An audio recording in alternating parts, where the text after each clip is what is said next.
Karibu katika chaneli yetu ya Mautundu Online, na kama ni mara yako ya kwanza kutembelea katika chaneli hii, subscribe chini ya video hii na hautopitwa na habari zetu za kiburudani zinazokiki na kumake headline ndani na nje ya nchi ya Tanzania.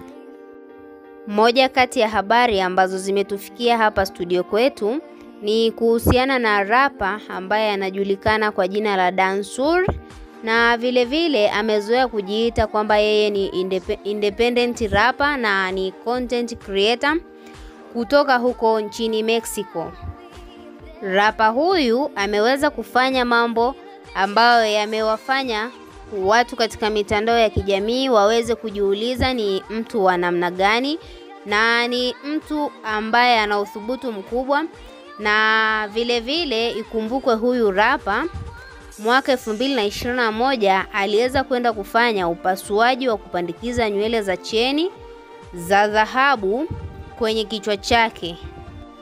Badala ya kutumia nywele za kawaida au rasta, aliamua kutumia cheni za dhahabu zenye thamani kubwa zilizoning'inizwa moja kwa moja kwenye fuvu lake. Na upasuaji huo ulikuwa wa kipekee kabisa kwa sababu aliweza kuwekewa hooks kwenye fuvu lake ili ziweze kuunganishwa na hizo cheni.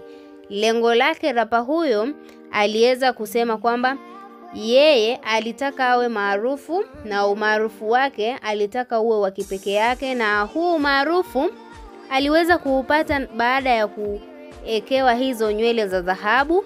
Na ni kitu ambacho yeye binafsi anasema kwamba ni moja kati ya vitu ambavyo vinampa furaha katika maisha yake.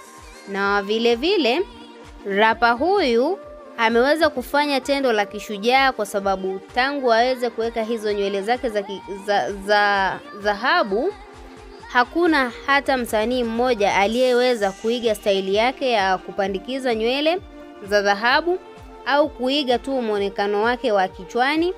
Ni moja kati ya ubunifu mkubwa alioweza kuufanya Dansur huko Mexico, na vile vile hata mataifa mengine hajawahi tokea mtu ambaye amekuwa na uthubutu mkubwa wa kufanya tendo kama hilo aliloweza kufanya Dansur katika mwili wake.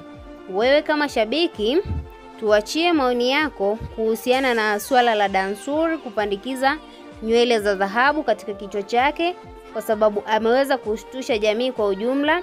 Tuachie maoni yako ndani ya comment section, na vile vile usisahau kusubscribe, kulike na kuturn on notification.